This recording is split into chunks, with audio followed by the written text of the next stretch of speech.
Bonjour à toutes et à tous, vous êtes bien à l'écoute des ondes françaises de Radio Taïwan International. C'est Aurélie Kernal-Egen pour vous proposer l'émission L'Art du Temps, dans laquelle nous retrouvons et nous poursuivons notre discussion aujourd'hui avec les deux grands explorateurs du vin qui font un tour du monde en 3 ans, les Wine Explorers. Il s'agit de Jean-Baptiste Ancelot qui répertorie tous les grands domaines du vin à travers le monde et de son acolyte Ludovic Paulet, caméraman, photographe.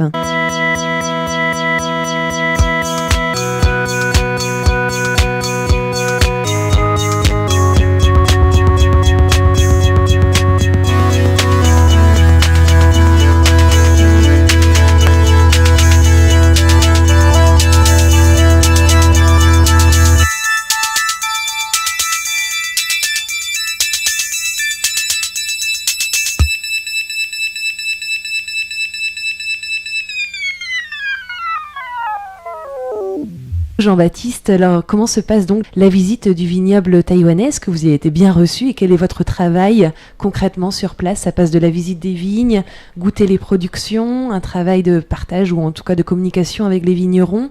Alors ce qui est assez rigolo, c'est que dans la plupart des pays dans lesquels nous allons, en général, l'accueil est extrêmement bon, soit parce qu'on a pu se présenter en amont, soit parce qu'on a été introduit ou qu'on a frappé à la porte et que les gens ont eu plaisir à nous accueillir.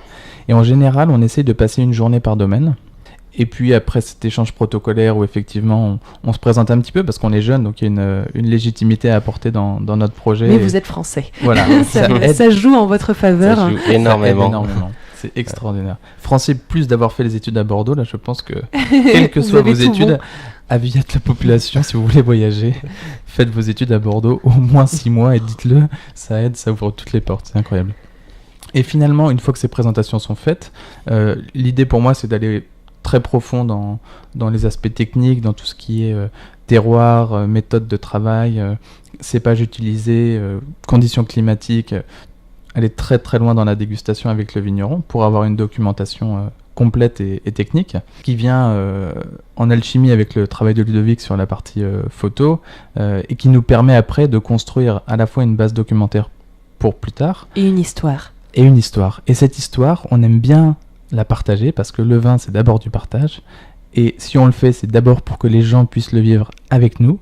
Donc, sur notre blog wineexplorers.net, chaque pays est raconté et narré par une histoire, en français comme en anglais, avec les illustrations photographiques de Ludovic. Donc c'est une invitation au voyage, même pour les gens qui ne sont pas forcément baignés dans le vin, où on va découvrir des cultures, des gens, des civilisations, et ça peut être une porte d'entrée vin pour des gens finalement qui n'y connaissent rien. Donc à chacun, soyez sûr que le vin, c'est un grand mot, mais c'est d'abord du plaisir. Donc n'hésitez pas à ouvrir des bouteilles, à frapper à des portes, à aller lire ce qu'on fait. Il faut d'abord le démocratiser, c'est très important. Oui, c'est un certain art de vivre, surtout lorsque l'on considère qu'à Taïwan, il y a près de 2 millions de caisses de vin qui sont importées chaque année. Alors c'est quelque chose d'assez récent. Les importations sont en train de dépasser le plafond. 89% tout de même des vins consommés à Taïwan viennent de la France. Alors peut-être que c'est une donne que vous êtes en train de faire changer, on l'espère en tout cas. En dehors de ce vignoble que vous avez visité, vous allez partir dans quelques jours, ça fait peu de temps. Qu'est-ce qui est prévu au programme ? Alors là, l'emploi du temps est extrêmement bien rempli. Ce week-end, nous étions accueillis par le député maire de la province de Changwang pour visiter un petit peu les domaines et promouvoir leur secteur viticole. Et dès demain, nous nous mettons en route pour le nord du pays, où nous attend une dégustation de thé. Donc ça va être assez extraordinaire, puisque vous avez quand même ici le champagne du thé dans le monde. Alors, je le prononce mal, je vous laisse peut-être prononcer le champagne du thé. Comment s'appelle ce thé ici très connu? C'est le oolong? Oui, le oolong cha. Voilà, oui, c'est ça, le thé oolong, oui. Mal, alors, c'est pas du vin, par contre. Non, mais le parallèle est assez extraordinaire parce que ici, on va parler de terroir du thé.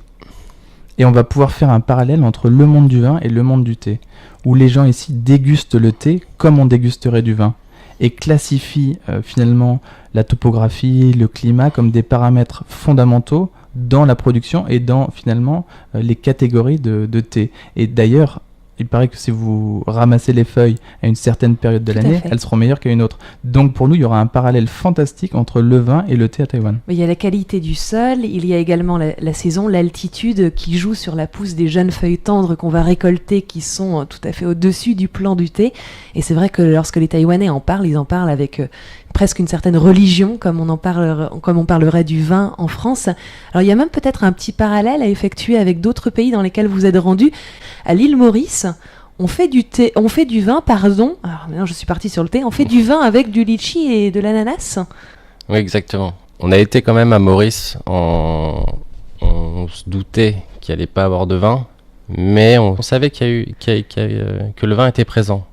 Et quand on s'est rendu sur place, le producteur nous a dit que on a essayé pendant 5 ans, ça n'a pas marché, mais il y en a eu. Après, en étant curieux comme on l'est, ils produisent du vin de litchi, du vin d'ananas, avec le même principe de vinification que le vin.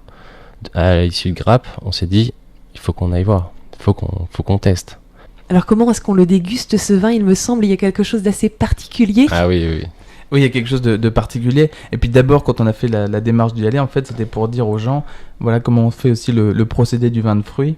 Et pédagogiquement, c'était super intéressant de voir qu'on était vraiment proche d'une production de vin classique et que finalement, l'ingrédient qui changeait, c'était uniquement le fruit là.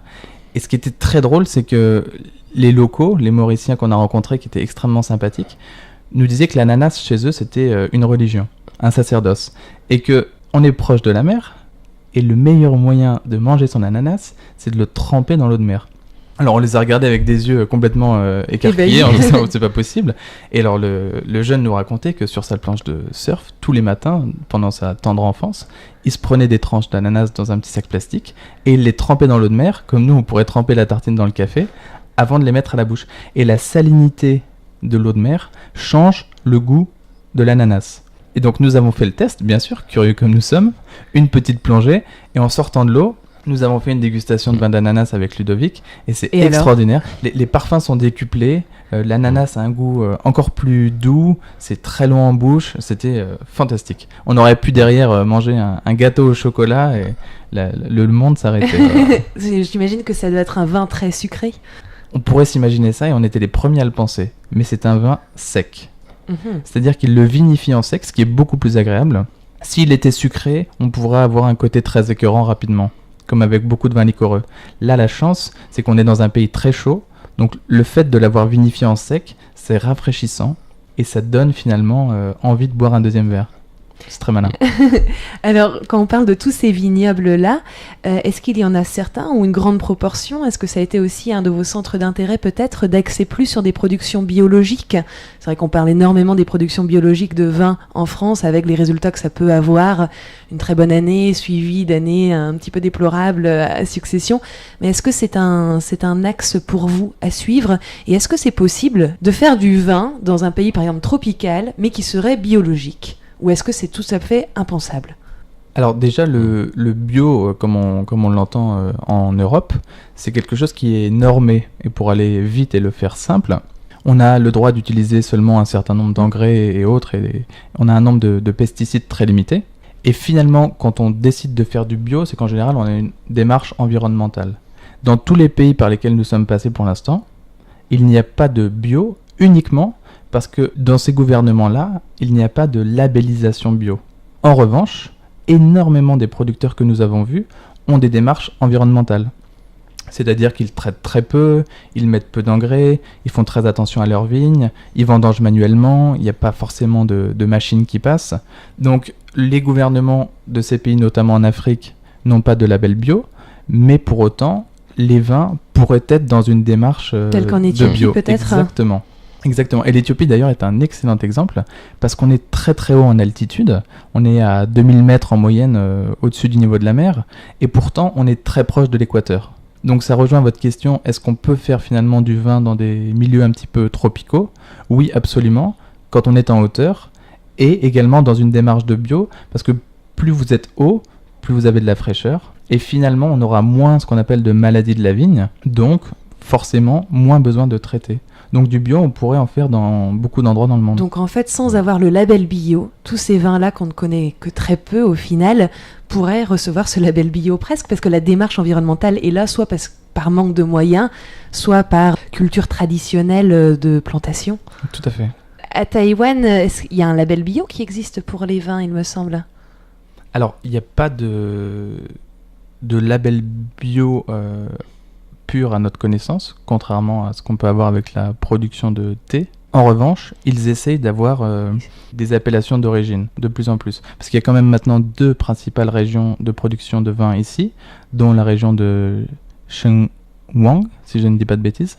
Comme ils commencent à avoir un petit peu de vignobles, là on a une quinzaine de vignobles dans la région, pour finalement les lier entre eux, il y a une idée de mettre une dénomination d'origine. De toute manière, les Taïwanais ont tout intérêt à le faire. S'ils souhaitent présenter leur vin à des concours internationaux, il faut qu'ils respectent un certain nombre de mesures œnologiques homologuées par l'Union européenne pour pouvoir présenter leurs bouteilles. Absolument, et c'est d'ailleurs un très très bon cadre, puisque ça va permettre finalement de normer un petit peu tout ça, et ça va aider la viticulture taïwanaise finalement à se mettre entre guillemets dans les rangs des standards internationaux.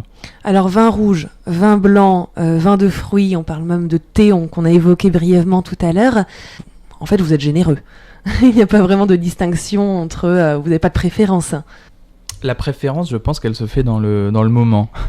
Quand on arrive dans un pays très chaud et très humide, je pense que le vin blanc va se faire beaucoup plus l'ami du palais qu'un vin rouge très, très tannique. Mais au final, on est très curieux. Ça, c'est vraiment une force qu'on a tous les deux avec Ludovic. C'est quand vous avez cette curiosité-là pour le vin, automatiquement, vous ouvrez des parallèles. On vous propose de déguster dans certains pays comme le Japon, par exemple, des sakés ou des whiskies. Automatiquement, vous ouvrez à ça et vous avez envie d'aller plus loin dans la découverte. Il en va de même ici avec le thé. Donc finalement, oui, cette générosité, elle est transmise par les gens qui nous accueillent et avec qui nous partageons, qui nous donnent envie d'aller encore plus loin à chaque fois. Alors vous avez débuté votre voyage par le continent africain, maintenant vous vous trouvez en Asie. Quel pays en Asie avez-vous déjà visité? Quelle est votre prochaine destination? Donc on a commencé le périple Asie par le Japon. Après nous avons fait Hong Kong, mais là on savait qu'il n'y avait pas de vin, mais c'était juste pour il y a un grand salon qui s'appelle Vinexpo. Et maintenant nous sommes à Taïwan, et la prochaine destination c'est la Corée du Sud. La Corée du Sud. Ouais. Alors vous avez déjà établi votre carnet de route pour la Corée du Sud. Comment est-ce que ça se passe? Est-ce que le voyage se fait aussi au fur et à mesure où on le vit et il y a une part d'imprévu, on ne sait pas qu'est-ce qui nous attend, quel vignoble au final on va vraiment aller voir? Est-ce qu'il y a encore une petite part d'incertitude qui anime le goût du voyage aussi, j'imagine? C'est énormément d'imprévus. Là pour l'instant en Corée du Sud on n'a aucun contact. Donc on ne sait pas vraiment où sont les domaines. Quand on va arriver sur place, justement, ça va être de la recherche d'investigation, quoi. Mais bon, c'est un plaisir aussi, c'est aussi de la découverte, mais c'est génial, c'est juste rencontrer les gens, discuter avec eux, et puis de fil en aiguille, on arrive à trouver les vignobles. Donc c'est comme ça qu'on avait fait à Madagascar. Et vous avez bien raison. Oui, d'ailleurs, c'est très drôle parce que dans beaucoup de pays d'Afrique, il n'y a absolument aucune documentation. Donc, quand nous sommes allés par exemple au Kenya ou en Éthiopie, nous n'avions pas de rendez-vous. Et de demander aux locaux, parce que nous avions la certitude du vignoble, mais absolument aucun endroit de la localisation, les gens de fil en aiguille vous guident, vous emmènent, et finalement vous arrivez un jour aux portes du domaine, vous frappez, et vous êtes accueillis parce que presque aucun journaliste finalement n'est venu dans ces domaines-là. Donc les gens ont plaisir à recevoir. Et au final, c'est du partage et c'est un plaisir extraordinaire. Alors Ludovic, quel est le pays qui vous a le plus inspiré photographiquement jusqu'à présent? Une image en particulier, une atmosphère Il y en a énormément en fait. C'est assez compliqué de donner une image, un moment, un instant. Je suis un amoureux de la nature et pour moi, tout est beau. Je vis pas dans un monde de bisounours, mais j'arrive à trouver une beauté dans chaque chose en fait. Et c'est vrai que on n'a pas forcément le temps avec ce voyage d'analyser tout ce qu'on vit, mais moi, dans ma démarche, j'essaie d'en profiter jour après jour.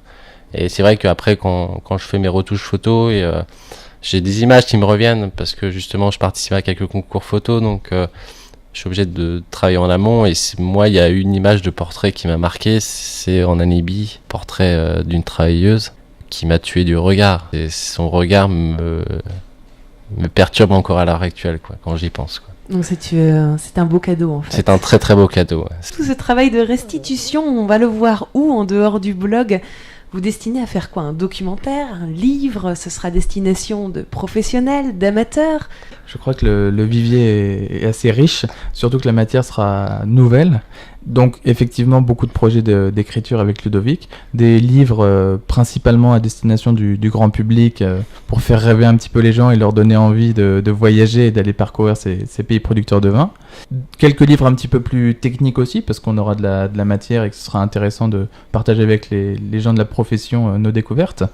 Et puis si tout se passe bien, un documentaire, donc ça c'est un projet à part de Wine Explorers et qui est tout aussi important et que nous aimerions voir concrétiser. Donc voilà, on se donne corps et âme et beaucoup de puis travail. Croisons les doigts. On vous souhaite en tout cas beaucoup de courage et puis beaucoup de belles aventures encore à venir.